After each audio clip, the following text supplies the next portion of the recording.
I never seen such desolation. I think we drove for a mile and there wasn't a building hardly standing. Nobody knew what was going on. They called the situation fluid, but fluid means that nobody knew anything. It was different. If I had done something else, I don't know what I would have done. We're talking today with Bob Heine of Grand Rapids, Michigan, and the interviewer is James Smither of the Grand Valley State University Veterans History Project. Okay, now Bob, can you start us off with some background on yourself? To begin with, where and when were you born? I was born in 1946 in Bronx, New York. All right, and did you grow up there? I didn't. I grew up mostly on Long Island, New York, then went down to Auburn, Alabama for school. Now, what did your family do for a living when you were growing up? My dad was a construction superintendent with a good-sized construction firm. And then in, I think it was 1964, the year I graduated high school, he joined our school system as the superintendent of buildings and grounds. All right. And then, so you finished that, you're going to college, and how did you select where you went? Well, I didn't like what I saw, the start of the hippie culture in the New York Northeast area. Mm-hmm. And I was looking for a good engineering school. I ended up going down to Auburn University down in Alabama, which had an excellent engineering program, and stayed there for 6 years. Okay, so you're going to Alabama in 1964. There were some very interesting things about that. Could you talk a little bit about life there and what you saw? And you're coming in as a Yankee going down there, so what was that like? Well, I picked up a Southern accent very quickly to blend in. The biggest shock was some of the very blatant racism. I think it was my first day on campus. I was walking in the center mall of the dorms that I was staying in, and this elderly black gentleman was walking in the opposite direction. As we approached each other, he kind of walked off into the grass and was looking down at the ground, which seemed a little odd. Odd enough that after I passed, I turned and looked back, and he had shuffled back onto the sidewalk and continued on. When I met a few folks at school later on, I mentioned this to them, and they were surprised that I would not expect that behavior. A black person wasn't supposed to walk on the same sidewalk as I was, and that just was totally foreign to me. Now, when you got to Auburn, did they have any black students yet? No. We had our first black student while I was there. He was in the Army ROTC program. Mm-hmm. Nice guy. But it was quite a shock. Okay. And how much sort of activity of one kind or other, protest or counter-protest, went on at Auburn while you were there? Very little. Yeah. Of course, that's in that time period, many schools up in the Northeast and the far West were having protests against ROTC and that kind of thing. We had a mandatory 2-year ROTC program. There were no protests. Many of us wore our uniform all day, the day that we had drill. No issues. Okay, so you just basically, so you went to Auburn essentially for the engineering program, right. But because you were going there, now was the ROTC your first 2 years? Is that how that worked originally? Or the first 2 years were mandatory. Right. I then signed on for the advanced ROTC program. So why did you do that? Actually, I figured I'd be going to Vietnam one way or the other, and I wanted to go as an officer.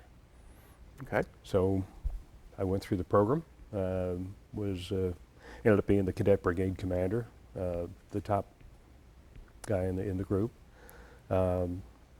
was commissioned, and then got a deferment to go to graduate school. Okay. Now, did you get that in part because you were at the top of your class, or did you just apply and wait to see what happened? No, I was selected basically on leadership potential. Okay. Now, describe a little bit what the ROTC program actually consisted of. I mean, what did they have you do? When you go in those first couple of years, what are you doing? Well, the first 2 years, it's primarily very basic. This is the Army. This is what a soldier looks like. How do you wear your uniform? And we had a lab twice a week. They call it a lab, but it's basically drill and ceremonies. Not really a whole lot to it. The last 2 years we took a series of courses to learn more about the Army in depth, basically in preparation for being an officer. Mm-hmm. In the drill and ceremonies portion, we had leadership roles where we learned to train and direct more junior soldiers. Okay. And did you have, was there like a summer program or anything? It was a 6-week summer camp where you get into some of the training in depth. We trained on a whole bunch of different weapons, maneuvering, infantry type maneuvers. We're out in the field quite a bit. Now, did you go somewhere else to do that, or did you stay? Did that at Fort Bragg, North Carolina. Okay. All right. And what kind of people were you, when you went to Fort Bragg, say in particular, I mean, who was training along with you? Just other ROTC We guys? had ROTC, it was all ROTC students from universities all across the country. Right. Okay. Now, A very intense 6-week program. yeah, and you're expecting at this point to maybe have to go to Vietnam once you're out of it? I fully expected to go to Vietnam. All right. And what did you know about Vietnam by the time you finished your 4 years at Auburn? Well, from the time I was in about my junior year in high school, I had friends who had been called up to serve. A couple of them didn't make it home. So we followed followed Vietnam pretty closely. All right. But in this case, you go on. Now, do you stay at Auburn for the master's, or do you go someplace I else? stayed there. Took about 4.5 years to get my bachelor's degree, another 1.5 years to get my master's degree. Okay. At the conclusion of that, I received my orders for 2 years of active duty. Before I reported in for my 2 years, I received a letter telling me that I would be going in for just my basic officer course and then going to reserve duty instead of the 2 years. Okay. And was there a rationale for that, or did you figure out why it happened that way? Oh, yeah, it was very obvious. The Army had built up their officer accession programs so rapidly during Vietnam that they suddenly had too many of us coming in. So out of my basic officer class had 39 people in it. 2 out of the 39 were to stay on for 2 years of active duty. Okay. Of course, there's a recession going on then. We had a number of folks that wanted to stay. We ended up with 5 more being allowed to stay, but they had to sign on for what was called voluntary indefinite, which meant at least a 3-year commitment, but you stayed until the Army said you could go. All right. Now, when did you start the basic course then? Well, I was commissioned in December of '68, got my master's in August of '70, and didn't report in for my initial training until March or April of '71. Okay. What did you do in between? I started my civilian job. And what was that? I moved to Cincinnati as a process engineer with Procter & Gamble. Okay. All right. Now, where did you go for the basic course? I was commissioned in the Army Chemical Corps and went down to Fort McClellan, Alabama. And where in Alabama? Not too far from Auburn, about, I think it's about 100 miles Okay. from Auburn. What's the closest town of any size? Anniston, Alabama. Okay. So it's in the There's not a whole lot of towns of a whole lot of size in the state. Yeah. All right. It's northeast, I believe, portion of the state. Okay. Now, what did that training course consist of? That's a very intense course, training you. You're already commissioned as a lieutenant, but it's training you on all the things you need to do, basically to be a platoon leader in the Army. Okay. But now, was it different because you were in the Chemical Corps? Did you have a... The basic officer courses are focused on the individual branch that you're going into. The Chemical Corps, the infantry, the engineers, and so forth. So, I mean, most people, I think, don't necessarily even know that there was something called a Chemical Corps. Can you explain what it was or what it did? Chemical Corps is responsible for chemical, biological, and radiological, primarily defense. We have a national policy of not using those weapons offensively, but we need to be prepared to protect against it. So we work things like working in an infantry unit chemical section where we would predict the effects of any deployment of chemical weapons, chemical, biological, or radiological weapons, so that we could advise the commanders on how to protect their troops against it. Also, we could lead the units that would be responsible for decontamination and things of that nature. All right. Now, how much of, or was any of that training sort of based on things that had happened? Because sometimes in Vietnam, the communists had used tear gas or things like that. Is that part of the package that you have, or were you mostly worrying about nasty or nuclear and biological stuff? Much of it is chemical. How to protect against chemical weapons, because obviously they had been used. It wasn't based on anything particularly that happened in Vietnam, but based on the history of our military at war. Right. And what sorts of people did you have training you? They were more senior members of the Army, primarily Chemical Corps. The Chemical Corps at the time, and may still have, the highest educational level of any separate branch of any of the military services. And we probably had over half of our class had at least a master's degree. There were about 7 or 8 that had doctorates or were very close to having their doctorates in chemistry, chemical engineering, forestry, a number of other sciences. In fact, of the honor graduates, there were 7 of us, I believe, 7 or 8 of us that were deemed, must have been 7 of us that were deemed honor graduates. I was the only one that didn't have a doctorate. All right. So now how long did that course take? That was a 3-month course. All right. And then after that, you just go home? And After that, I went home and started my reserve duty. Okay. I ended up, though, not finding a chemical unit, so I joined an engineer unit and then branch transferred to the Corps of Engineers. Okay. And remained with the Corps until I retired 38 years later. All right. So when did you make that switch? Shortly after getting back from my basic course. Yeah, so I think you're by like 74. Probably was 74 when I officially changed. Yeah. All right. And how does the system work? You live someplace, you start looking around for, does the Army decide what unit you're going to be in, or do you shop around? Or? The Army can assign you to a unit when you have an obligation, as I did. I signed up voluntarily. I looked around and found a unit and joined. All right. Now, at that point in time, sort of you get sort of into the mid-70s there, end of Vietnam and all of that. Within, let's say that engineer unit that you joined. So now, do you meet like once a month or something, or how does that work? Typical operation was we'd meet 1 weekend a month. Generally have a staff meeting Friday night, which was unpaid, and then had our paid drill Saturday and Sunday. We'd have battalion staff meetings. Our higher headquarters was down in Fort Thomas, Kentucky, just across the Ohio River from Cincinnati. So we'd be down there one or two evenings a month on our own time to meet with the battalion staff, battalion commander, and get his guidance. And then as I moved into leadership positions, I was a platoon leader and company executive officer initially. When I took company command, then suddenly we started having extra weekends that we had to go to. Our higher headquarters, next higher headquarters at 2 levels, were in Columbus, Ohio. So I spent a lot of time there.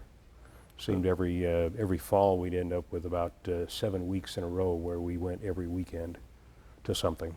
Is this kind of planning and organization stuff, or? Planning, organization, reviewing our training from the past year, looking forward at training for the next year. Okay. Now, when you're getting into things there in the engineers in the 70s there, what sorts of people were in these reserve units, whether as officers or enlisted men? They were a very interesting mix. We still had the remnants of the draft. We had folks who had been drafted, served their time, and decided voluntarily to stay in the reserves. We had people who had signed up in the reserves to avoid going to Vietnam. Just a wide range of folks. I had some some very, very talented folks in the unit who signed up hoping that they wouldn't end up going to Vietnam. Some of them were quite talented. Now, We how also did had those had a guys- couple of folks that were professional sports players with the Cincinnati Reds and the Cincinnati Bengals. All right, because I guess, well, during Vietnam, there had been a fairly common pattern of finding ways to keep the professional athletes out of Vietnam. I mean, not too many went. I mean, Roger Staubach had to go, but heck, he went to the Naval Academy, so he was Right. probably stuck. So was that sort of a holdover from that, or were these younger men who wouldn't have had to go to Vietnam, but just had a service obligation? They would have been subject to going, probably. They signed up, and typically they were very much involved in recruiting. How did the guys who had been to Vietnam relate to the ones who had avoided going? Was there any tension there that you could tell? I didn't see any tension. Signing up for military service is an honorable thing to do. If your goal is to avoid going to Vietnam, okay. Many of the folks that went to Vietnam didn't really want to go to Right. Vietnam. But it did give us quite an interesting pool of talent. I had a young private first class. I would say young, he's about my age. Private first class that I put in charge of developing all the nuts and bolts of my training plan for the year. Every year you did a detailed plan for the coming year and an outline of a plan for the following 2 years. I sat down with this guy and laid out exactly how I wanted him to do it, what I wanted him to do, and that was his focus. And my training officer, and that's an extra duty, one of the platoon leaders is tasked with, you're the training officer and the food service or mess officer and this and that and the other officer. And oh, by the way, that's all in addition to your regular job. So I've got this private first class doing all this stuff. I ended up promoting him to Specialist 4 at the time. Did a great job. The lieutenant didn't have to worry about it at all. This guy was doing the whole thing. The lieutenant came to me and said, "Hey, sir, you got Private so-and-so doing all this. What's the deal here?" I said, "Well, he's got a bachelor's degree in chemistry. He's got a master's in business administration. He's at the same level I'm at, only in the purchasing department at Procter & Gamble. He's got more credentials on this than you do, Lieutenant. And we're paying him as a private first class. So, yeah, he's going to do the job. You don't have to worry about it." All right. Now, as you're staying in here, going kind of through the 70s, I mean, how much were you aware of sort of the larger culture of the military at the time, or what was going on within the Army, or any kinds of changes going on, or effects of demobilization after Vietnam? We stayed very much aware of what was going on, but we lived in a very different culture. Very few of the reserve components, the reserve and guard, were called up during Vietnam. Right. That led to a very significant chasm between the active component and the reserve components. We were spoken of derisively as weekend warriors and things like that. Right. Most of our contact with active duty were the handful of advisors that were assigned to us from the active component, who were really, for the most part, seen as outsiders, evaluators, inspectors, even though their job was to be advisors and assisters, and the evaluators that we got at our annual training. And there we sometimes got good folks that worked with us, and sometimes we got some folks that weren't so good. There was a culture in the Army that if you were given a reserve component assignment as an advisor or going through a number of different iterations of that program, that was seen as a very negative thing for your career. So they came in feeling bad that their stuck working with us, and we didn't fully accept them in many cases. So we didn't have a good relationship with the active component. And frankly, that continued on until Desert Storm. All right. And then this is also a period when they're doing things like integrating more women into the military and that sort of thing. I mean, were you starting to get women in these engineer units that you were with, or was it still pretty much all male? It was a mix. I was in a combat engineer unit, which had no women. Our higher headquarters, not the battalion level, but the next level up at the colonel level command, while I was serving under them, I think it was probably a battalion executive officer at the time, as a major. The higher headquarters was opened up to women, and we got a few women in, and there were a few problems. Not with the job performance, but we had a couple of women coming in that unfortunately were spending a lot more time with some of the male soldiers than was appropriate. And that's not to condemn women, certainly, because they're fully capable of doing the work. And most are not like that. Right. But a couple that we had some difficulty with. Yeah, and it is just a change to the culture and having women there in the first place. It was a significant change, and there were very few initially. As time went on, by the time I was a battalion commander, we had most of our engineer specialties open to women, and we had some very talented women at all levels.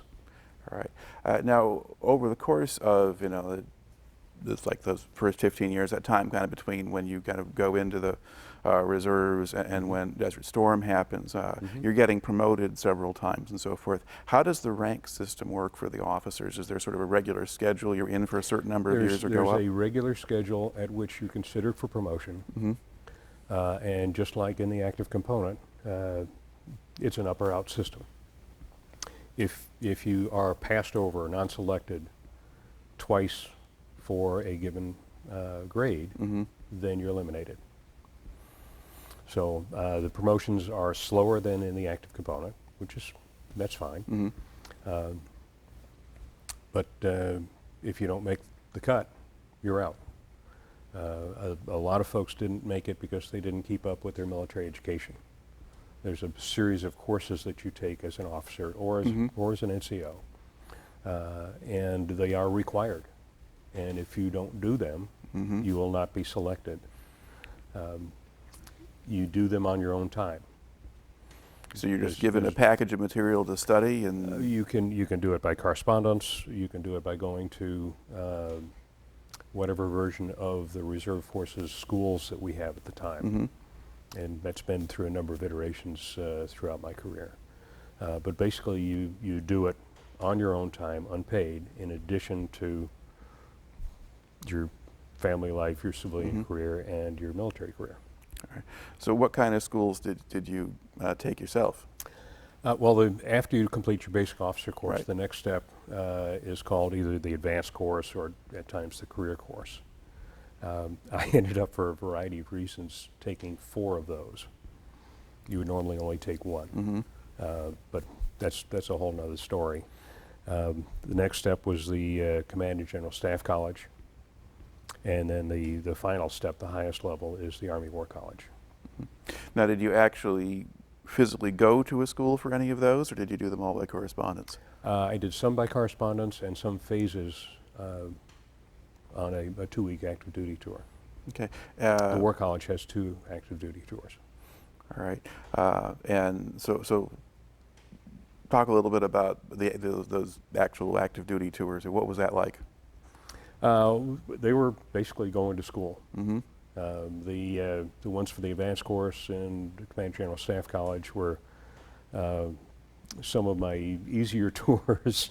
You go in for 2 weeks, you're in class every day, all day. Typically a day of class is about 8 hours. When you get out, you might have a couple of hours of studying, and then you do whatever you do in the evening. Okay. Now, where would they hold these? They could be on any of the posts that have a capability. I went to some at Fort Lee, Virginia, some at reserve facilities like Fort McCoy, Wisconsin. The War College is a totally different story. That is a very, very intense course. And the two-week active phases are misery. They really make you work hard. And that's at the Army War College at Carlisle Barracks, Pennsylvania. All right. And now what does that consist of then? The Army War College is the highest level of education in the services. It is such an intense course that it actually produces a master's degree, a master's in strategic studies. I was in the next to last class that didn't get the degree while they're going through the accreditation process. But that's a 2-year, very intense correspondence program. Basically, you don't do anything else but your civilian job and your military job for 2 years. You get a box of books that's about so high every 6 weeks.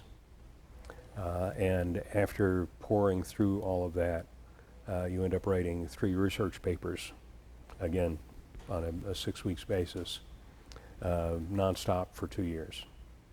And then there's a mid-phase 2-week residence course and a final 2-week residence course. You are very happy when you're done with that course. Yeah. A lot of people end up dropping out of that. Yeah. Do you remember what you did any of your research papers on? It covered a wide variety of subjects.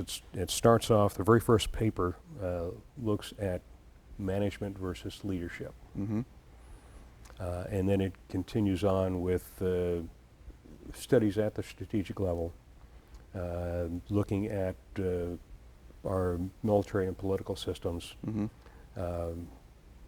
wide variety of readings and topics. Theory of war, Sun Tzu and all that kind of stuff, Clausewitz. Yeah. Do they? Clausewitz. Yeah. Yeah. I don't actually put him in my history of warfare class. I don't make his kids read him. They'll read Sun Tzu, but not that. Yeah. Did you do military history as part of that, or use any of it in case studies? Or it's not looking at history for history's sake, right. but it's looking at history to glean the strategic implications right. from the studies. Looking at the use of military power as an instrument of national power. Okay. Now, when did you complete that program? I was a full colonel. I graduated in '97, so I started in '95. Okay, so you've done that before, so that's after the Gulf War, but it's before Iraq and all of that. Okay, now at the time of the Gulf War in 1990, was your reserve unit affected in any way? I was a lieutenant colonel then, a battalion commander. I was commanding a combat heavy battalion, engineer battalion, which is basically a construction battalion. Right. We were very high on the list of that type of units. We ended up, the Army Reserve sent one of those over. Second one was put on alert and taken back off alert about 4 or 5 times, commanded by a good friend of mine who's now a retired brigadier general. And we were next on the list. I got to follow all the stuff that the second unit was doing and was able to do all the stuff they did without all of the assistance that they had, which I think was to my advantage. You didn't have anybody from anywhere else coming in telling you what to do when? Right. They'd come in and tell you what you had to do, and then you'd have 3 different organizations, each giving you 3 different ways to do it. Meanwhile, I could look at what the result was supposed to be and just do it internally and get it done. But we ended up not being deployed because the war had the war gone on for the ground war had gone on for weeks instead of days. Right. We probably would have been mobilized. Okay. So about how long were things kind of sort of tense, or were you waiting to find out what would happen? Because Iraq goes into Kuwait, and then there's a certain delay during the build-up. I knew where we were in the mobilization list. I was kept fully informed of that by my superiors. Mm-hmm. I was able to follow what the number 2 unit was doing very closely. In fact, we did a joint exercise with them, and the commander's a good friend of mine. Mm-hmm. So we knew where it was. We followed the operation. I had a bit more information that's available through the media. Mm-hmm. We're also getting a fair amount of information about the area that we were in. My unit was in Toledo, Ohio, Mm-hmm. which is not too far from one of the larger concentrations of Muslims and Mm-hmm. Arabs in the country, in the Detroit area. So we got a lot of additional information about the security situation, and we just prepared. Right. So Okay. Now, prior to 9/11, were there any other times while you were in the reserves that there's sort of a heightened level of activity or anticipation that you might have to do something? the reserves and the Guard have been both very heavily utilized since 9/11, Mhm. or since Desert Storm. Yeah. And it really, there was a watershed event in terms of the coordination and attitude between the active and reserve components. And there were quite a few mobilizations for things other than going to war. That's right, because there's disaster relief or things like that. Well, or- there's disaster relief, which is primarily Guard, but Mhm. Bosnia, Kosovo, Right. all that kind of stuff continued on. So Mhm. there was a very heavy utilization of Guard and Reserve for all of that. Okay. So we were subject to all of that. But of course, the big deal was 9/11. Okay. I happened to be in the Pentagon when the plane hit on 9/11. We got out. I was able to get home, courtesy of the National Guard. Mm-hmm. Um, So why were you at the Pentagon at that point? I was on a committee called the Army Reserve Forces Policy Committee. Mhm. It's an advisory committee on reserve affairs to the Secretary of the Army. And we were preparing, we were in our subgroups, preparing to give a briefing to Tommy White, who was a relatively new Secretary of the Army at the time. Mhm. So we were in our groups preparing our briefing materials. The normal, typically a 3-day meeting that we Mhm. had once a quarter, and we got rudely interrupted. All right. So where were you physically in the building relative to where the plane hit? I was exactly one side of the building over Okay. from where the airplane hit, one side clockwise. And did you hear anything before the impact, or did you hear a plane coming closer, or nothing? Or? We didn't hear the plane coming in. Mhm. We felt a shudder, heard a thud, and the door to our conference room, which was pushed closed but not locked, Mhm. the overpressure swung the door open, not violently, Mhm. but it swung open. The guy sitting next to the door just kind of pushed it back closed, and we continued our meeting. We're actually very close to a break time. During the break, our note taker for our subcommittee, active Army major, had seen the news that a plane hit Mhm. the first World Trade Center. He came back in when we reconvened and told us a Piper Cub had hit the Trade Center. Well, I've flown Piper Cubs. Mhm. I've got a pilot's license. I suggested to him that that wouldn't be a big deal. He should go find out what's going on. Yeah. Shortly after that, we met in his boss's office, where there's a TV, just in time to see the second plane Mm-hmm. hit. We then went back to work, and shortly after that, of course, the plane hit the Pentagon, Mm-hmm. which ended our meeting. Yep. So we evacuated, and most of us ended up getting home either by renting a car, or I ended up flying with several National Guard Mm-hmm. folks that had to, Yeah. they were getting back because they're the emergency managers for their states. Mm-hmm.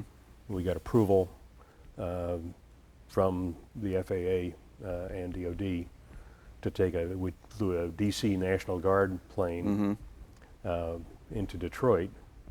And the commander of the Michigan Army Guard and I got off there. And then he had an Army Guard plane, took us to Lansing, and then one of his lieutenants drove me home.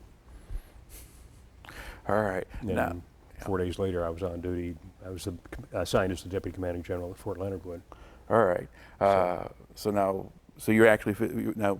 Did you go out to Leonard Wood, or some of the time, or how did that work? I called. I got home on Wednesday, the 12th. Called my boss the morning of the 13th, the Commanding General at Fort Leonard Wood, and said, "Do you need me?" Said, "We got it covered. We're all of them were off somewhere else." Said, "I'm back at Leonard Wood. The other there's three active duty general officers assigned there.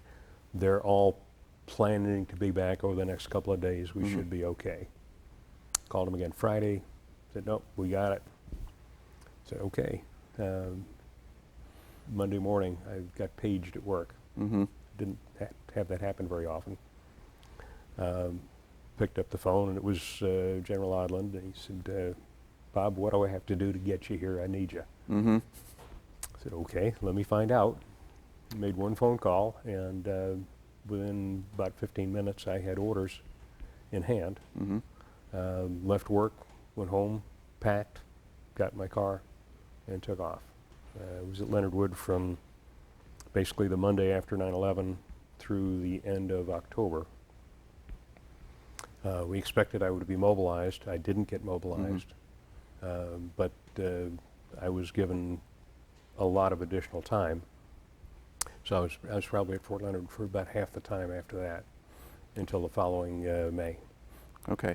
Now, when you first go out to Leonard Wood, then what were you actually doing while you were out there?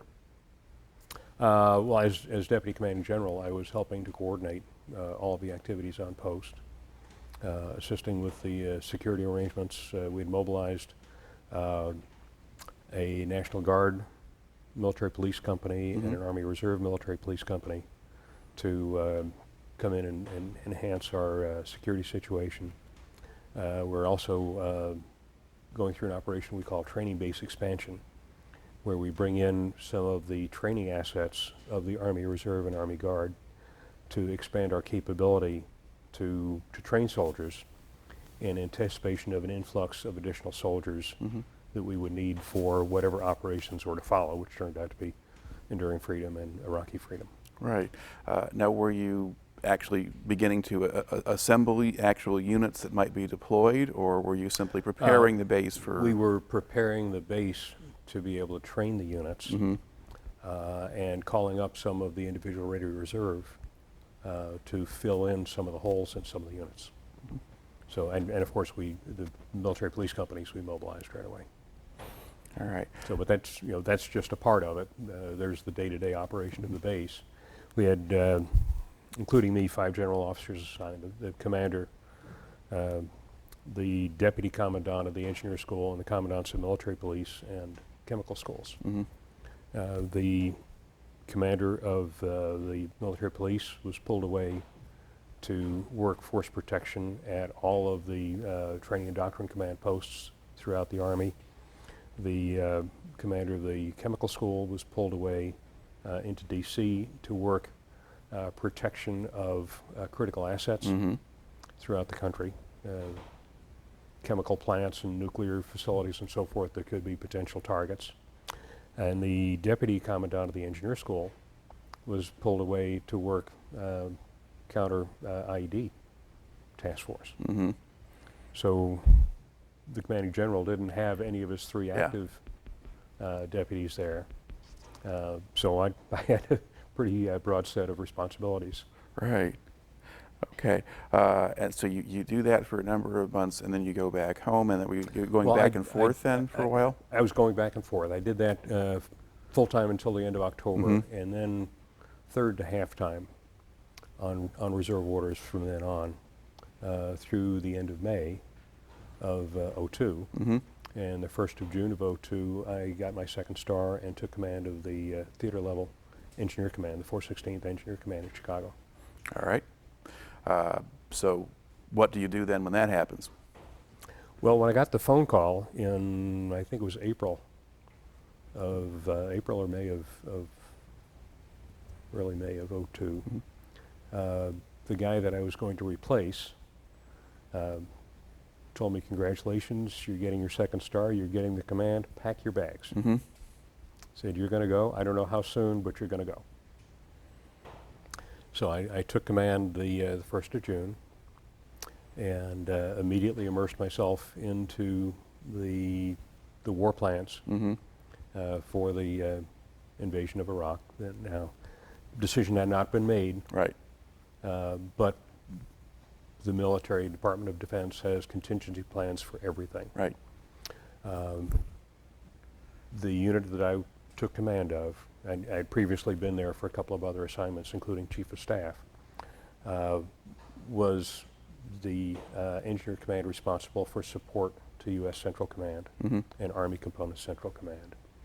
And as such was very much involved in developing and refining the engineer portion of all of these contingency plans. So familiar with that from 3 years prior, but needed to get updated.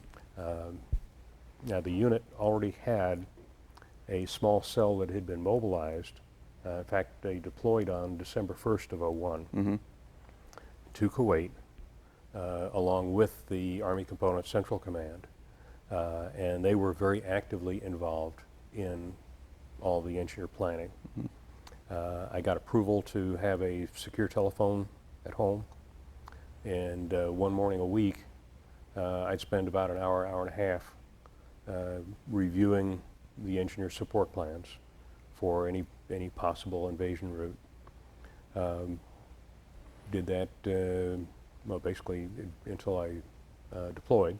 Okay, and when was that? I went over in August for I think it was about 10 days. Met with the folks in Kuwait, went to CENTCOM Forward Headquarters in Qatar, and then I went to Bagram, Afghanistan. I had all of the, as part of my command, all of the Army facility engineer teams. And we had teams deployed to Kuwait, Qatar, Bagram, Kandahar, and also the support node in Karshakhanabad, Uzbekistan. So I visited my troops in all of those locations, as well as working the war plans for Iraq in Kuwait at the CFLIC, the Coalition Force Line Component Command headquarters, and the CENTCOM headquarters. Now, you were in the military a long time before they decided they were going to send you someplace and do something. Do you remember kind of what you were thinking about, say, as you're first flying out to Kuwait, or maybe heading over to Afghanistan or one of these places? Do you think back on any of that, or were you just focused on doing your immediate job? I was focused on the mission. I actually, as a lieutenant colonel, battalion commander, during the Desert Storm time frame, I was thinking, you know, I've been doing this for a long time. I've trained hard. I've done reasonably well, and I'm not getting to go. And as I looked to move forward in my career, what bona fides do I have as I'm dealing with the folks that actually deployed? Right. So it was, in a way, kind of exciting that there's a possibility that I'd end up going. Okay. Now, as you're visiting some of these places, what kind of impressions do you have of them? Do you get to Kuwait, or let alone you know, Qatar or Afghanistan or whatever? Each place was physically very different, but we had great soldiers doing tremendous work. You could not tell the difference between the active and the reserve component soldiers. In the engineer community, our reserve component soldiers typically had a lot more engineering skills, both at the officer and the enlisted levels, because many of us do that kind of stuff in the civilian world, Right. where a lot of the active component soldiers don't have that opportunity. In the engineer planning portion, my unit actually had more engineers at 3rd Army, Army Component Central Command headquarters than 3rd Army did. We had a very robust cell, and that's the cell that had deployed with them, with their forward elements, to Kuwait in December of '01. So I had a pretty strong cell there, headed up by a full colonel, and was very much in tune with what was going on from all the work I'd done with that cell and with 3rd Army. Of course, I'd been down to 3rd Army in Atlanta a number of times before going over in August. Okay. So I was very much into the mission. Right. Sort of what proportion Excuse me. in that time there between you kind of got out there in August and maybe the end of the year, beginning of '03, when it's getting to look really likely that we're going in, what proportion, how were you balancing your time? How much was planning for Iraq? How much was managing Afghanistan? I mean, where was your attention? I didn't have a whole lot to worry about in Afghanistan other than the rotation of my units. Okay. So that wasn't a big deal. So the units, they were already deployed and in place, and then at that Right. point, did their specific missions and assignments get decided more at that local level within Afghanistan? The specific things they're working on were decided there, yes. Okay. The only real issue I had there was I had a leadership issue with one of my teams in the Afghan theater, and ended up having to make some long distance decisions on replacing teams. I ended up taking my my colonel team leader in Kuwait, along with one of my very, very incredibly sharp lieutenant colonels, sending them in to an area where I had a couple of teams, pulling one of the team leaders out of that country, taking the other team leader out of a leadership role, and putting this other lieutenant colonel in to lead both teams. He felt, and we've been in touch many times since, he's a good friend of mine, he says that's the best assignment he's ever had. Now, one of the things I know that had come up in earlier wars, particularly World War II, when a lot of reserves and so forth got deployed, was that often the people who had kind of risen through the ranks and done well in the system in peacetime had a hard time making a transition to being in an actual shooting war. I mean, was some of that going on that you could observe among the engineers, just that it wasn't the same kind of thing anymore? I didn't see that happening. Okay. We did not replace any of the leadership. I think we had a pretty good, strong team. But you were talking about what happened in the rest of that time frame. I ended up going over in November of '02. A fairly good-sized group of reserve leadership was put on reserve mobilization, not mobilization, just reserve orders. Right. To go over to participate in the two war game exercises, the CFLIC level, 3rd Army level, and the CENTCOM level exercises to test the actual invasion plan. A couple of us got out very quickly on reserve orders. Most of the rest of them got hung up in a battle between the active component and the reserve component over who's going to pay for this. And they ended up getting, most of them ended up getting mobilized, which meant they had to go through a pre-deployment train-up period, then deploy, then get back in time to go through a demob process. But the Army wanted to limit them to 29 days. So they had their 29 days, but they didn't get there until about the 10th day, and they had to leave on about the 20th day. Really kind of a silly system. I was going a couple of days before that group, and it was close enough to my time to go that they didn't put me in that crowd. So I went straight there. I was arrived in country on day 2 of my orders. Along with my sergeant major and I think we're the only ones that got out like that. And we stayed through the entire series of exercises. Most of them missed the first exercise, which is kind of silly. Then they get there and because they weren't necessarily as involved in planning as I was, they really didn't have the background to jump right in. Okay. But that was a fascinating experience going through the 2 exercises. And then at the end of that, General McKiernan, who was the Seafleet commander, kept me on for a little bit longer. We had some stuff we had to do, and I was still involved in the planning. So they kept me on until almost just before Christmas. Then let me go home. I'd been told before I went to pack heavy. I might not go home. In other words, they might mobilize me while I'm over there. So I did pack heavy. I brought everything I needed to stay. And when I came home, I just grabbed a little overnight bag and left everything there. Got home just before Christmas. I was mobilized the 2nd of January. All right. And off we went. So you could go back again. Now, when you're planning to do something like invade a country, what are the kinds of things that the engineers are responsible for or have to plan for?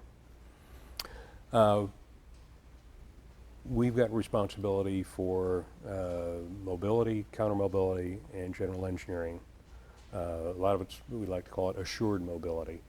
We need to be able to go, our Army, our military needs to be able to go where it needs to go. We need to prevent the enemy from going where we don't want them to go. And we need to have the appropriate structures and facilities to make all that happen. My role was at what they call theater level. I reported directly to General McKiernan, the commander of 3rd Army, Army Component Central Command, Coalition Force Land Component Command. So he's the overall ground commander. He was a 3-star at the time. We had responsibility for building out all of the facilities that we would need to be able to receive the influx of troops coming in, troops and equipment. One of the big deals there was preparing bed down areas, basically landing and parking areas for all the helicopters. Right. Because if you land on the ground, you blow the dust up, you totally lose everything. We lost a couple of helicopters in brownouts because get close to the ground and they lose all reference. So we had all of that to do. One of the big deals was being able to get fuel forward. We were pulling jet fuel directly from a Kuwaiti refinery, but the overall requirements for fuel for the invasion force is about 4 million gallons a day. Our Army and Marine Corps in total do not have the haul capacity to get that fuel to where it needed to go. So we built pipelines that got fuel up to 2 million gallons a day up to right at the Iraq border. In fact, the unit that I had doing that was the furthest forward deployed unit prior to the war other than Special Forces.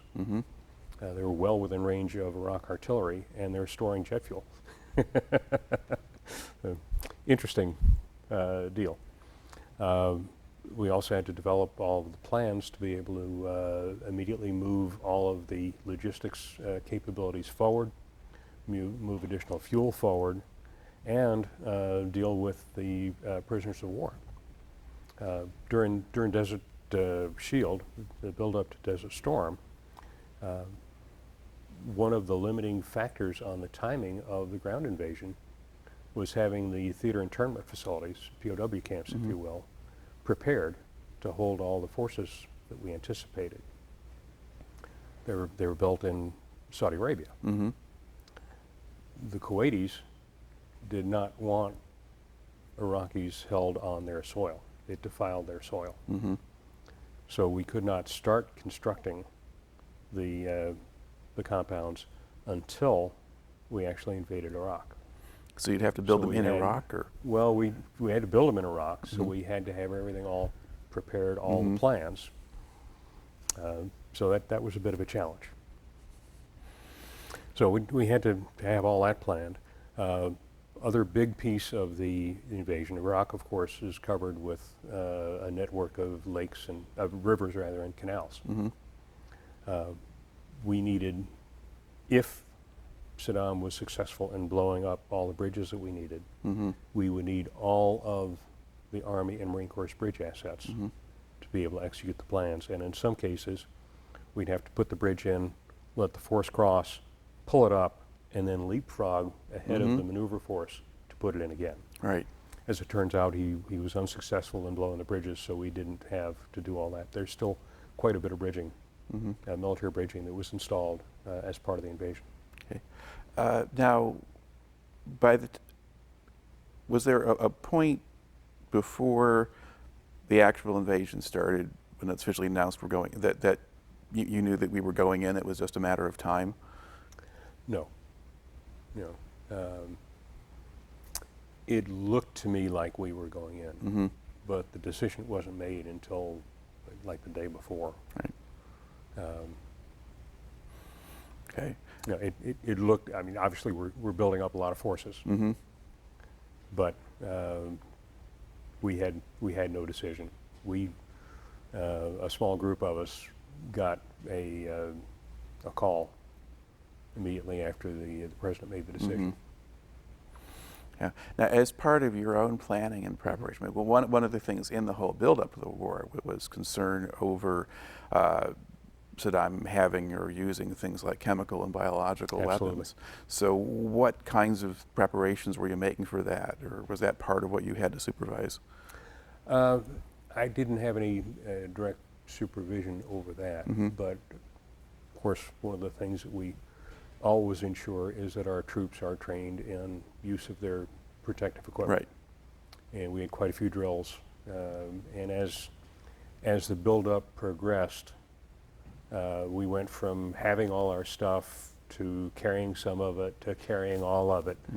Of course, Saddam was lobbing some scuds at us, and we didn't know at the time if any of those scuds were going to have chemical or biological weapons. Right. So that heightened our interest in training and responding to the alarms.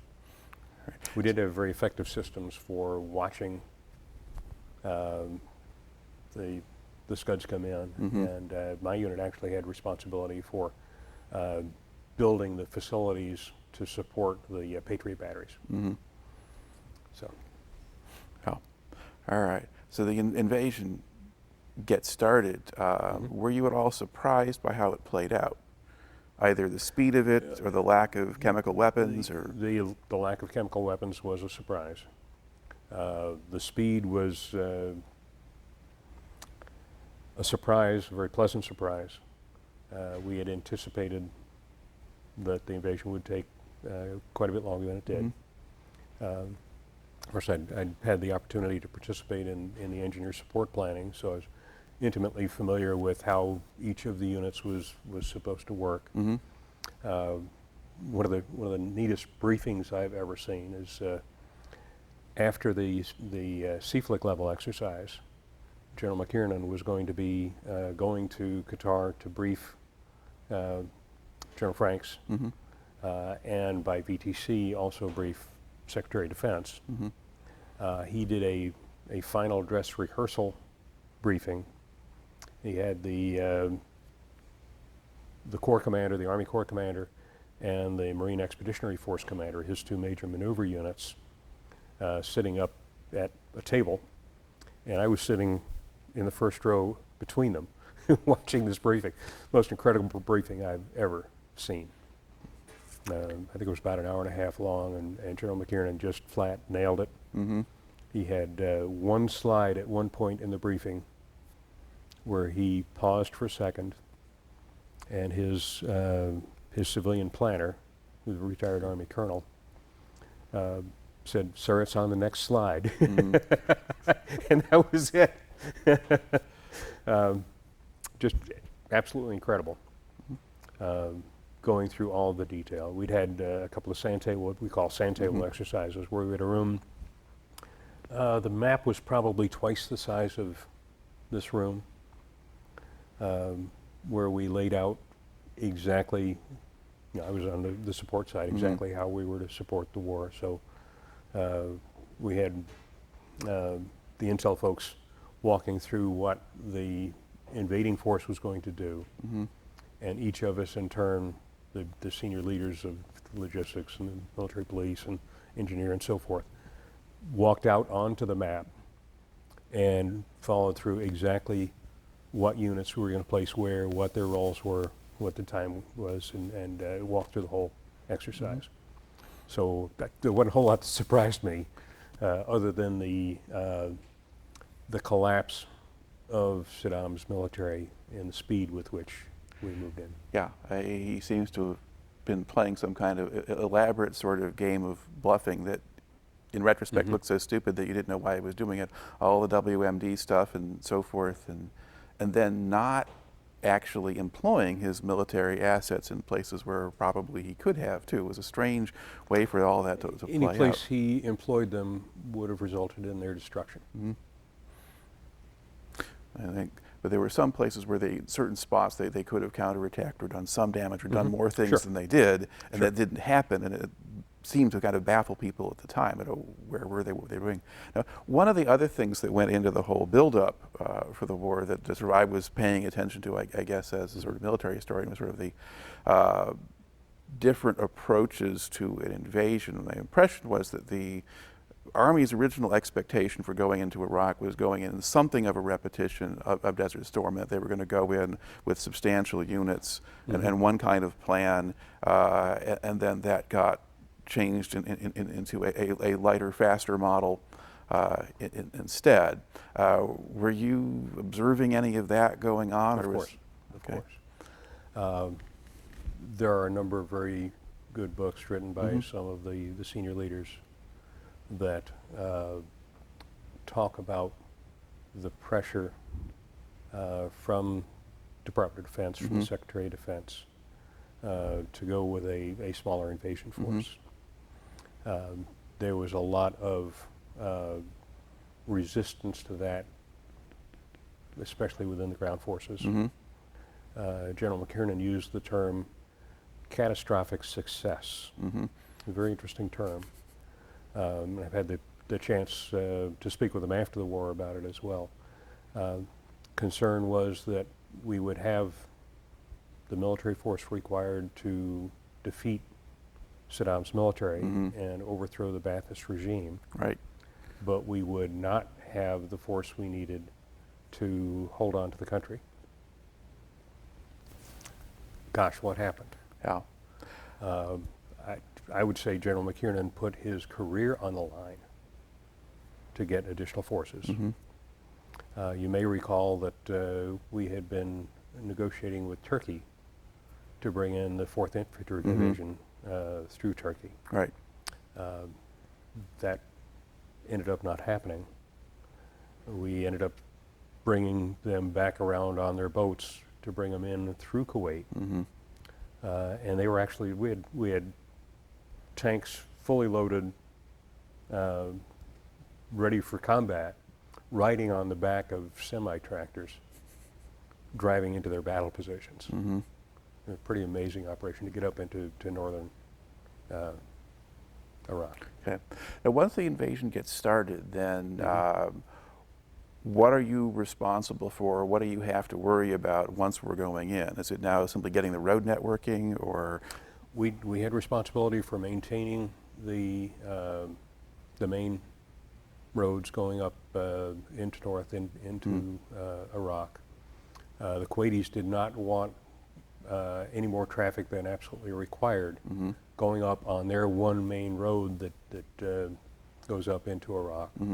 So we had an area we called Breach Point West, which was actually the remnants of a road that Saddam had built down into Kuwait that the Kuwaitis had not maintained because it defiled their ground.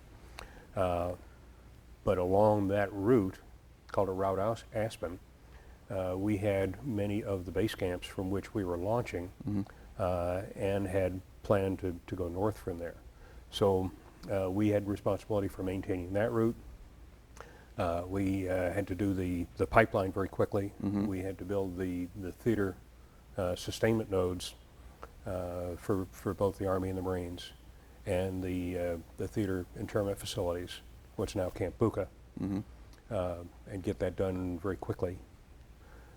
We also very quickly were told to begin working on redeployment facilities, the things we needed to get back home, the vehicle washing areas, the what we call sterile containment areas.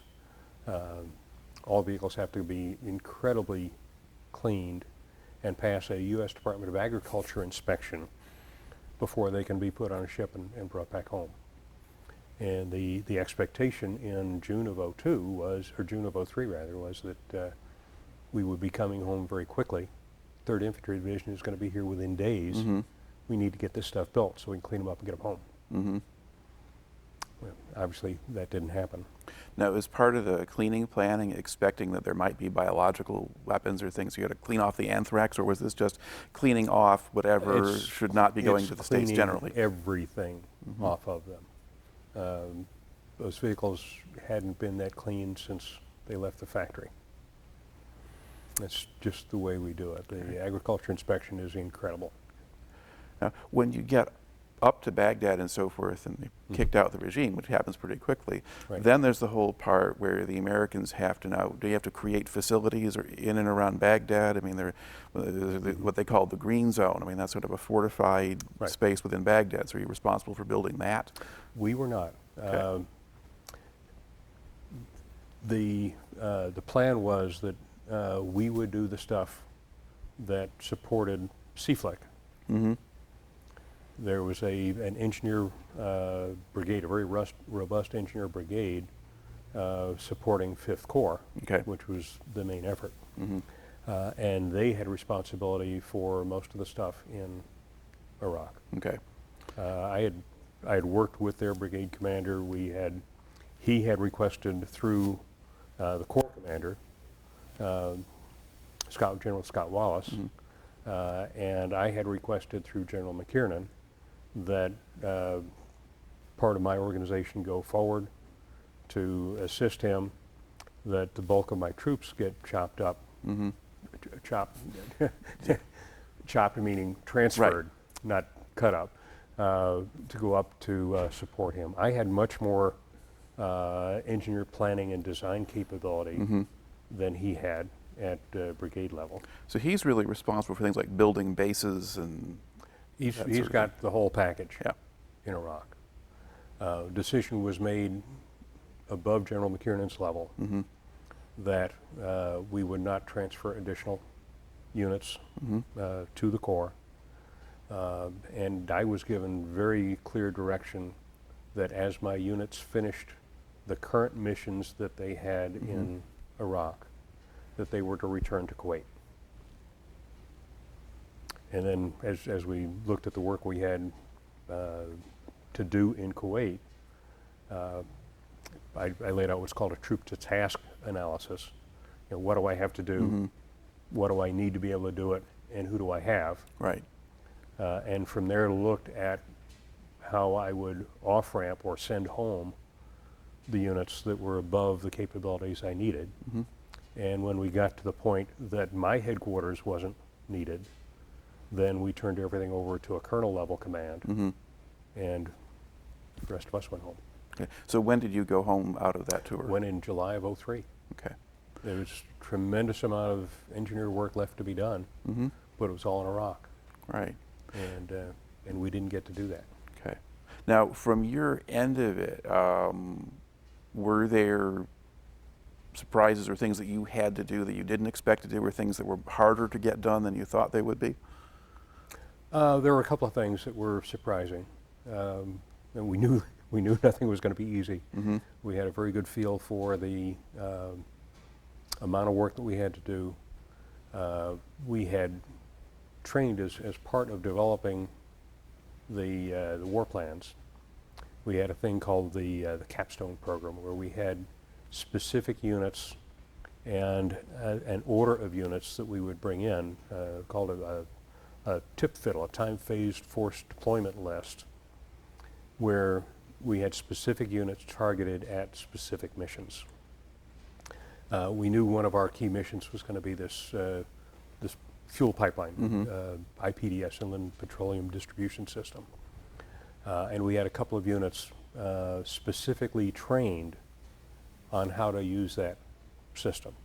One being a pipeline unit itself, a company, the other being a combat heavy engineer battalion, which brought a lot of additional capability that needed additional training on that specific task. So they're all set and ready to go. They're both reserve component units. Decision was made at DOD level that we were not going to follow the TIP FID, and in fact, to confuse Saddam, we weren't going to mobilize the reserve components till we absolutely had to. So I ended up with an active duty combat heavy battalion that had never seen the IPDS. And I had to task them with building it. Great unit, they did super work. Their commander was one of my top guys, but they'd never seen this system before. And this was one of the hottest things. We couldn't start the invasion until we had this system in place. So that was a challenge. Another big challenge we had is spare parts, repair parts for all of our equipment. The Army has what's called a demand-supported authorization for repair parts. You look at a unit's history for using parts and can authorize them to have parts based on that history. Well, the Army Reserve isn't authorized to have any of that. So they came with no repair parts. The Guard isn't authorized to have any of that. Many of the units were able to get some parts from their full-time maintenance support facility, but nowhere near what a demand-supported requirement would be. The active component, because they don't get to use their equipment that much, had very few repair parts. And they weren't mostly using them in the Middle East with all of the sand and... Exactly. So we found all of the filters, the hydraulic lines, all that kind of stuff, and all of the cutting edges. There's a wear edge at the end of a dozer blade or a grater blade and so forth. We're just heating those things up. And there was no provision for repair parts. So we ended up doing, our unit did blanket purchase orders, huge blanket purchase orders to bring in repair parts. We, within days, wiped out the Middle East and very quickly wiped out Europe before we could get the base mobilized back in the States to produce more of these. So that was a tremendous operation. And I'm talking tens of millions of dollars worth of repair parts that we suddenly had to order and had no provision for. So even though we'd had some kind of presence, you know, in the Gulf or whatever since the Gulf War, it hadn't really been anticipated that you'd need to maintain the equipment that way? We didn't have a provision for funding that level of repair parts. If you go back to the Desert Storm invasion, we didn't do all that groundwork. In this operation, we were. So we very, very quickly ran out of what we had. That has since been fixed. Learned a lot eventually. Details, but All right. So you though go home pretty quickly there in the middle of 03, mission accomplished or whatever. Now, did you? We never called it mission accomplished, and it was frustrating to many of us because we knew the tremendous amount of work that had to be done. I also I was kept on active duty through late August, and 2 days after I came off of duty, I got a call from the Deputy Chief of Engineers telling me the chief wanted to talk to me. I went in that next week and found out that I was going back. Didn't have a plan for when yet, but 2 days after, well, by then it was 4 or 5 days after I'd come off active duty, I went in to see the Chief of Engineers. And he told me that it looked like we were going to stand up a 4-star headquarters in Iraq, and that when that happened, that I was going to volunteer to go back. Yes, sir. Yep. I got that. And I started working right then with the senior engineer in theaters, Army Reserve 1-star, a good friend of mine. Started laying out the plans for what would become the multinational force Iraq engineer section would look like. And we laid out part of it to come from my headquarters, part from other parts of the Army, part from the other services as a joint headquarters. And I expected then that when we stood that up, I would go over to lead that organization. Now, when did you actually go over? Well, I got the call in March of '04, the same day I found out I needed open heart surgery.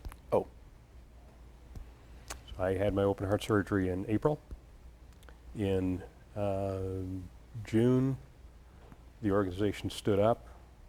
My former deputy, now commanding the other, there's only 2 theater level engineer commands, went over on a short tour,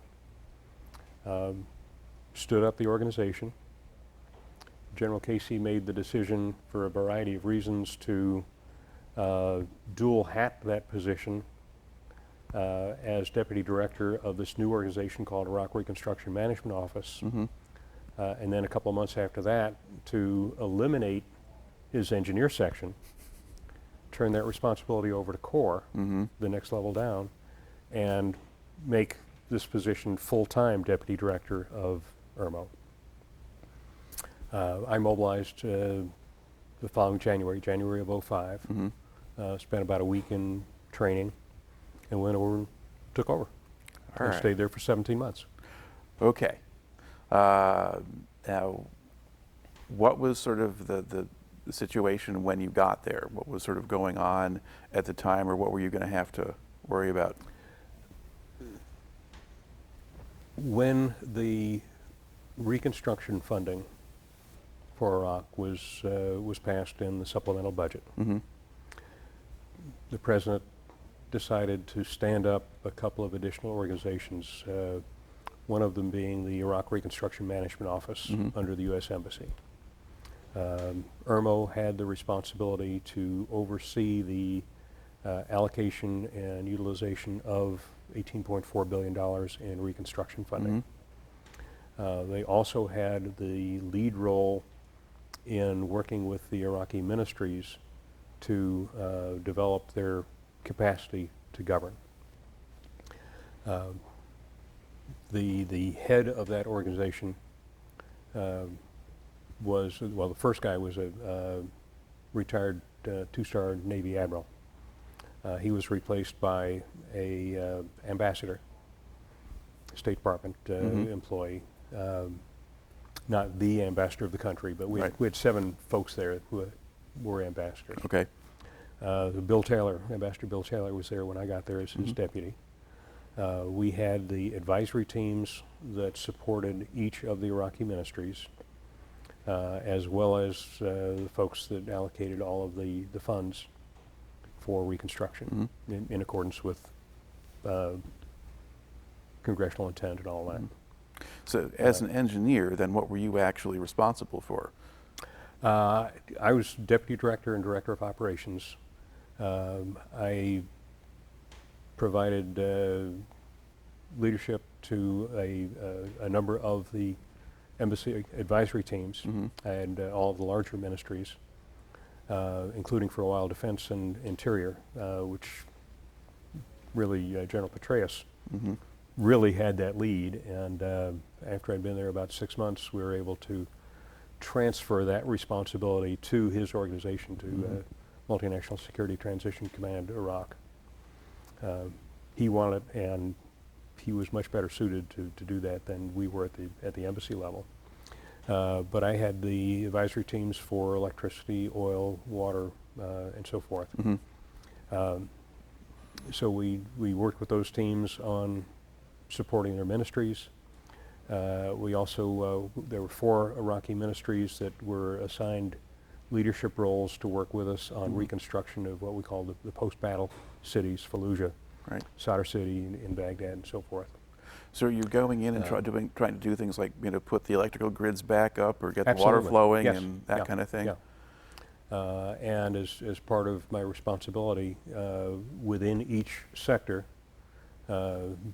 electricity generation, electricity distribution, oil production, and so forth, we had to continually monitor and analyze the needs of the Iraqi system, determine how to best apply the funding, and then work with the ministries and with the implementing agencies to best utilize the funds, ensure they're properly utilized to achieve the biggest effect. Along with that, we were using our efforts to encourage the Iraqi government to utilize their resources so that we worked in concert to improve their overall capabilities. Yeah. How much contact did you have with Iraqi officials as you're doing this? Daily. Okay. The Iraqi government assigned one of their deputy prime ministers to be responsible for Reconstruction. And we met with that person on a multiple times per week basis. We ended up under Ahmed Chalabi, deputy prime minister. He formed a national energy committee which did oil, electricity, water, basically all the essential services. And I was actually a part of that committee. Dr. Chalabi sat at one end of the table, I sat at the other with these Iraqi ministers and deputy ministers sitting between us. And he chaired the meeting, but I was on hot seat. So no, we were out with the Iraqis every day. Okay. What were some of the biggest challenges you had on that job? Biggest challenge was finding ways to get the Iraqis to take additional responsibility for improving their own lot. Their system was rather dysfunctional. The debathification order back in June, July timeframe in '03 had literally wiped out most of the whole civil service technocratic and bureaucratic class. So it was very difficult to reestablish those capabilities within the Iraqi ministries. We tried as much as we could to use our funds and our contractors to work with the Iraqis to improve their capability to plan, to manage, to encourage them to fund, and to actually work to complete projects. The political situation and all the infighting between the various parties, even beyond just the Sunni Shia Kurd, but getting into the various factions within each, made it very difficult to make all that happen. Now, where does your arrival fit in the sequence of sort of the surge or the eventually effective effort to impose some order on the country? The surge really happened after I was back home. I came home in June of '06. What I really see as the start of that, not of the surge, but of the turnaround, was the work done with the Sunni leadership in Anbar province. I was able to see a lot of the start of that. The Marines, of course, were up in Anbar with primary responsibility alternating between 1st and 3rd MEF, Marine Expeditionary Force. Initially in Fallujah and in Ramadi, Ramadi being the Anbar capital, they were holding essentially town meetings where they were struggling to get the city leadership and the tribal folks to come in to work with them. They were more and more effective in getting them in, and by the time I left, the Marines were sitting around the outside of the room while the sheikhs and the mayor and the provincial governor were running the meetings. That was pretty neat to see. Because I actually interviewed a Marine a while back who was sort of in Fallujah at the point when some of the turnaround went on, where they realized that their lieutenant colonel realized that the local tribal chiefs were starting to feud with the Al-Qaeda types. And he that was a lot of the start of the turnaround. And he kind of approached the locals and said, well, we can help you. Yeah. And then this guy, just an ordinary Marine enlisted man, has to kind of get over the idea that the people who were trying to kill me a few days ago are now on my side. But he said it worked. It did. It did. And that program became the Sons of Iraq and continued on to the Awakening. All right. So now you're there in a period when there's a lot of violence going on. There's a lot of people blowing things up and other people up and various kinds of IEDs on the roads and all of this kind of thing. Now, was it somebody else's problem to deal with that kind of issue? Yeah, that was done primarily at the corps level. From an engineering perspective, we didn't have that. The effect that we felt from that on the Reconstruction side was the increase in security requirements for our contractors trying to work those. And that was very costly. It resulted in us having to restructure our program, scale back some of the work that we planned to do. So it made it, and of course stretched out the timetable. There are some projects we just flat had to cancel because we couldn't work in that area. We increased security. We tried to work with the locals to show them the advantage to them of being able to complete these projects so that we could get some of their cooperation in trying to complete them. We brought in more Iraqi employees, and we had a very concerted effort to transfer a lot of the work to Iraqi firms. As we learned more of their capabilities, learned who we could go to, we were able to do some of that. And that was a learning process. We initially started some of that with posting all of the projects that we had coming up for bid and posting them in Baghdad. We got Baghdad firms then going out to Ramadi to build something. Well, the Ramadi folks don't want folks out of Baghdad. Yeah. So we had to learn, hey, wait a minute, if we're going to build something in Haditha, we need to advertise in Haditha as well as in Baghdad. Right.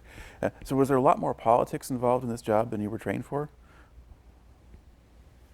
There's a lot of politics in the job. I don't know that I don't know how you would train for that. Okay. But yes.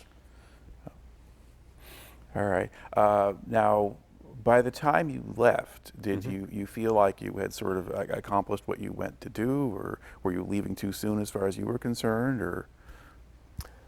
From a personal standpoint, 17 months on my second tour, I was about ready to come home for a while. Yep. The mission was certainly not complete. The mission for IRMO, which was the oversight of the $18.4 billion Iraq Relief and Reconstruction Fund 2, was essentially coming to a close. All of the money had been obligated. The only remaining funds would be projects that we had to de-obligate and then re-obligate, cancel because of whatever reason, and apply to some other mission. Okay. And all of that was done when I left. What was your sort of daily life like when you're on this assignment in Baghdad? I was in the office every morning by 6:45, unless something had happened overnight that caused me to be there early. I had my first couple of meetings. The daily, the BUA, the Battle Update Assessment, which is all the King's horses and all the King's men, the King being General Casey, met at 7:30. So I had by between 6:45 and 7:30, I had to review everything that happened overnight and be prepared for any issues that might come up in the briefing. There were a couple of slides in the briefing every day that talked about all of the essential services in Iraq. If anything happened overnight in those areas, then I had a series of events that would get me up early to get me up to speed on it. But generally, I could come in the morning, review the slides, and I'm ready to go. By 7:30, we're in the first of those meetings. Immediately following that, General Casey had his, what he called small group, which is just his handful of senior leaders, where we really got into some of the key questions that might have come up in the last 24 hours. From there, it was a series of meetings, going out to meet with the various Iraqi ministries, going out primarily Fridays and Saturdays. I'd try to get out of Baghdad out to see some of the construction projects out away from the area. But basically I'd be going between Iraqi ministries, meetings with the various U.S. groups and so forth, until about between 10 p.m. and midnight every night. All right. And then crash and get up in the morning. Yeah. Did you have safety or security concerns as you move about? I mean, because in the news, because the news was all the stuff, everything blowing up and various kinds of attacks and things. I felt I was fortunate in that we had in Irmo, we had essentially first dibs on a security team. It was a Blackwater team. I don't know how many Blackwater teams were, but we had Team 7. They were dedicated to the 4 senior leaders of Irmo. I was out probably 90% of the time, with the other 3 being out the other 10%, just because of the nature of my role. Those folks were good. They were very talented, very thorough, and they were also about the least aggressive of any of the teams that were going out. I really felt better going out with a Blackwater team than any of the other contractors personally. And my team was just super. I'm going into a wide number of Iraqi ministries and other situations where I'm meeting with Iraqis. And I'm trying to get their cooperation. If I send in a very aggressive team with search dogs and all that kind of stuff, they're upset with me before I come in. I've insulted them. Yeah. So if I have to take a little bit of personal risk to be able to get the job done, that's what I need to do. And I had a team that was very effective at doing that. Only had a couple of hiccups, and there were a couple of times that they responded in ways that I thought were in real trouble, and they handled it very professionally. One time when I know a suicide bomber was coming at our team, and his bomb failed to go off. But the response from the Blackwater team and the way they protected me was outstanding. Okay. But yeah, we're out. My folks at Irmo, my civilians, were out more than most of the soldiers assigned within the Green Zone. And I was out probably 4 days a week with various ministries, and some of them in patterns that were very repeatable, which could result in significant, and it was one of those where we had the attack. Was that one suicide bomber attempt, was that the only sort of close call you had? That was one of the 2 closest. We also came under a mortar attack when we were in the middle of the largest oil refinery in Iraq. That was high adventure too. Now, did that last very long, or was it just a few rounds? No, it didn't, and we were able to, the helicopters were just coming in to pick us up. I happened to have Dr. Chalabi, the Deputy Prime Minister, with me, with some of his folks. And just as the helicopters were coming in to pick us up, the mortars came in. Mm-hmm. Helicopters left, we got in our vehicles, we got out of there. Met them at the nearest U.S. space camp, Mm-hmm. and continued on with them. We had to stop at the next closest place that had a medical facility. One of our guys was injured, Mm-hmm. not by the mortar, but by running blindly into another soldier. And it literally destroyed his arm. He had Ugh. many breaks, just shattered his arm. All right. See, are there other sort of particular aspects of that experience that kind of stand out in your memory? You think back to your time you're spending in Iraq there, what do you think about? Well, it certainly was a very challenging assignment, fascinating assignment. I was amazed to have the opportunity to be doing the stuff that I was doing, to work with the senior level Iraqi officials, met with the Prime Minister, several Prime Ministers over the course of time, and got to view history up close and personal. I was there for the initial elections of the interim government, for the constitutional ratification election, and then the election of the constitutional government. I think at the time of that election, there were only 3 general officers who had been there through all 3, General Casey and myself and one other, who went home like 2 weeks after the election. I didn't. Right. But just being there through that history was fascinating. Working at the U.S. Embassy as a soldier was a very interesting, challenging position. I'm sure you know of the book Men Are From Mars, Women Are From Venus, or whichever way it is. Well, same could be said for Department of Defense, Department of State. And I'm in uniform working for State Department.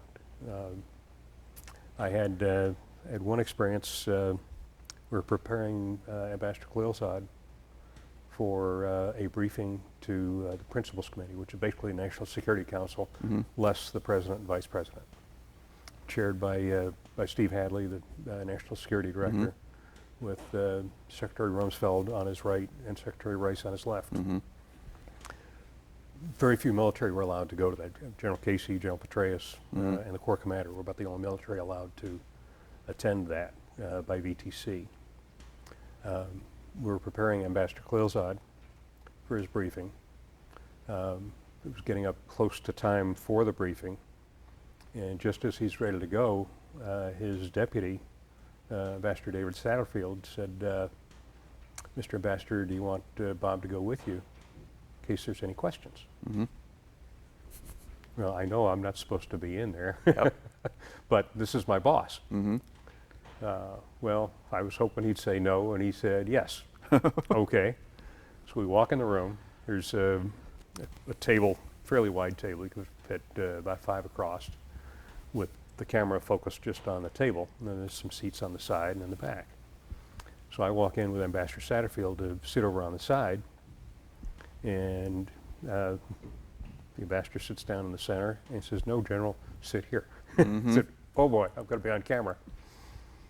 So I'd see Secretary Rumsfeld walk in. He kind of does a double take, seeing somebody in uniform there. Wearing the desert camouflage uniform, the stars really stand out. So you can tell he's got an Army general sitting there, not one that he wants to be in the room. I said, "Okay, this is going to be interesting." So comes time to start, and Secretary Hadley, or Dr. Hadley, starts off with his comments, turns it to Secretary Rumsfeld and Secretary Rice, and she says, "Okay, Zal, let's go ahead with the briefing." And next thing is I hear the ambassador say, "I'm going to have General Heine do the briefing." Oh. That was not part of the plan. Now, about 80% of the briefing was stuff I had developed. The other 20% was not even mine.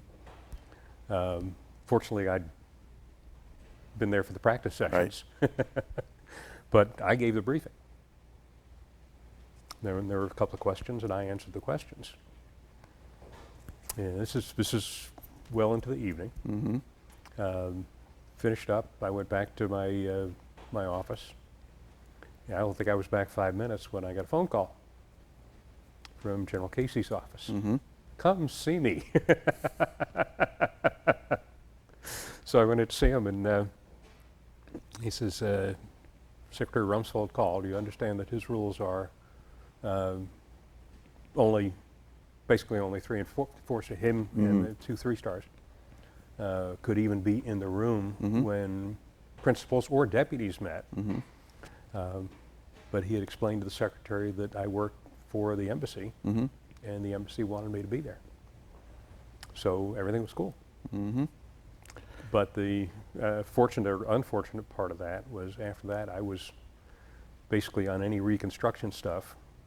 I was the briefer. So I very regularly after that briefed Secretary Rice.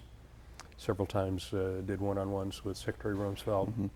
And more often than I'd like was briefing principals and deputies committee.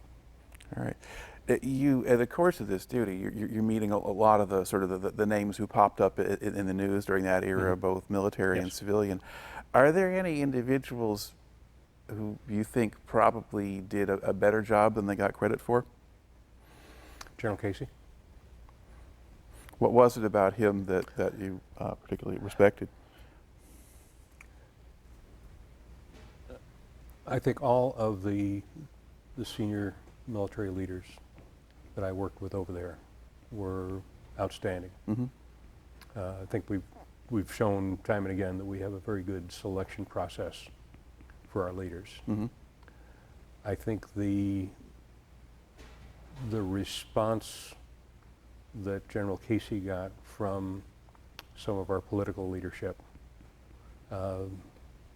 outside of the executive branch was, I think he got some very unfair criticism, and I don't think that was warranted. I mean, there was, to a certain extent, that the military basically has to go where they're ordered and work with what they're given. We do. And I think the military, especially with during my time with General Casey, provided some very significant leadership, not just to the military effort, but to the overall U.S. effort, coalition effort, that I don't think was given as much credit as it should have been. General Casey faced some very difficult, and I would almost characterize as hostile questioning during his confirmation to be Chief of Staff Army. And I thought that was very unfair for a man who had contributed as much as he had to our nation. Right. But I work with some great folks over there. General Petraeus, the great work he did. General Dempsey, who replaced Petraeus at Minsticky, now the chairman of the Joint Chiefs. Just great folks to work with. General Corelli, recently retired as the Vice Chief of the Army, was there as the multinational division Baghdad commander when I first got there, and then left briefly and came back as the Corps commander. Did a phenomenal job. I was amazed that as the division commander responsible for the Baghdad area, that he was as heavily invested in Reconstruction as he was. He led a meeting, probably went on for about 3.5 hours every Wednesday afternoon, focusing strictly on Reconstruction. And as his engineer led the discussion and went through each project, he had the details on every one of them. And if they weren't up to where he wanted them, you had to answer why. And as we got to the broader ministerial level stuff, I was in the hot seat, which was fine. It was great. Because I knew I had the backing if I needed something done in Baghdad. He was the whole package.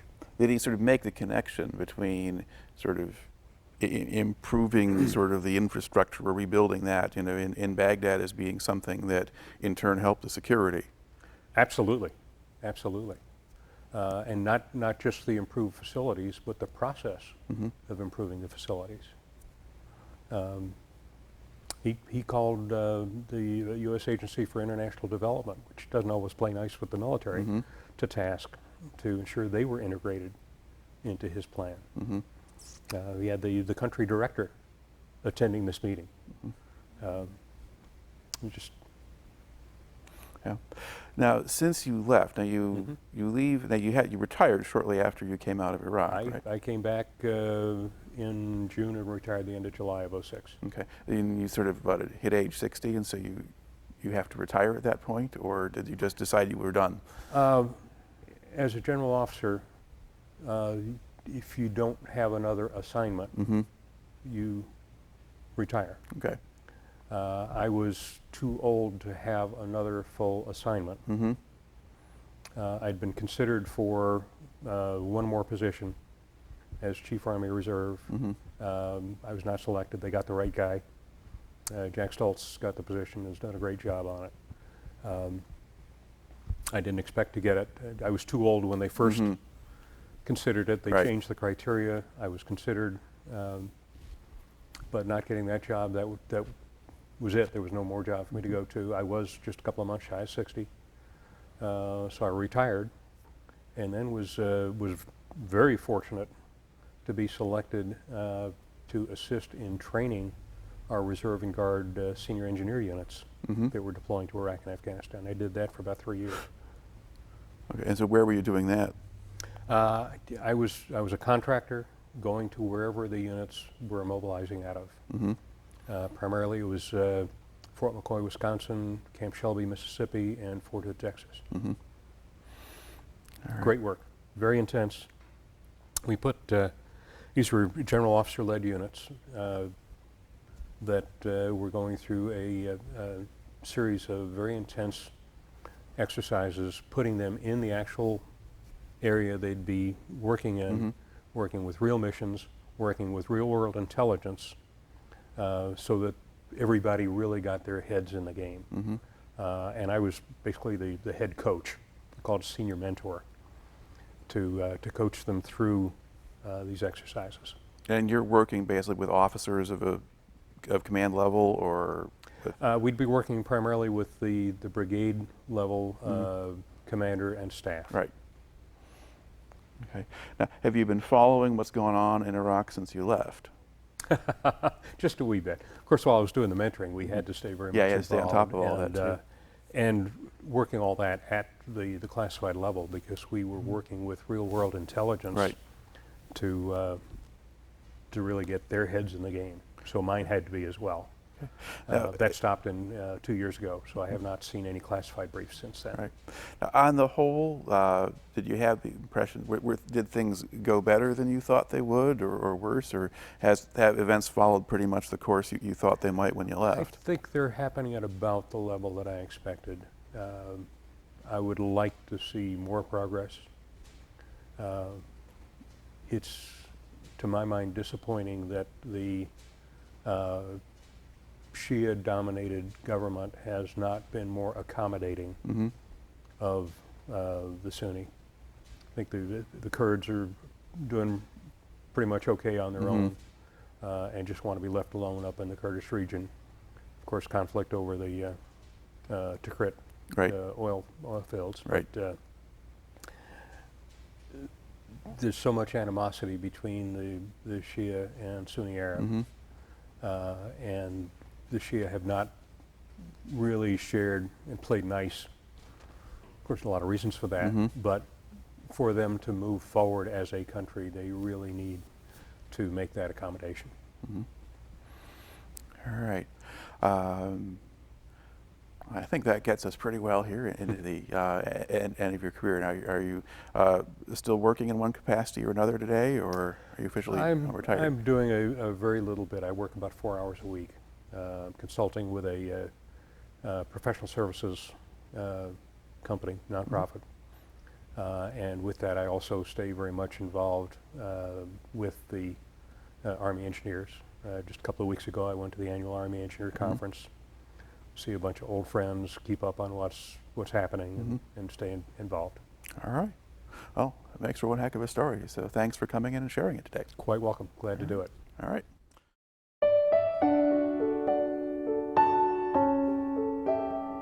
I never seen such desolation.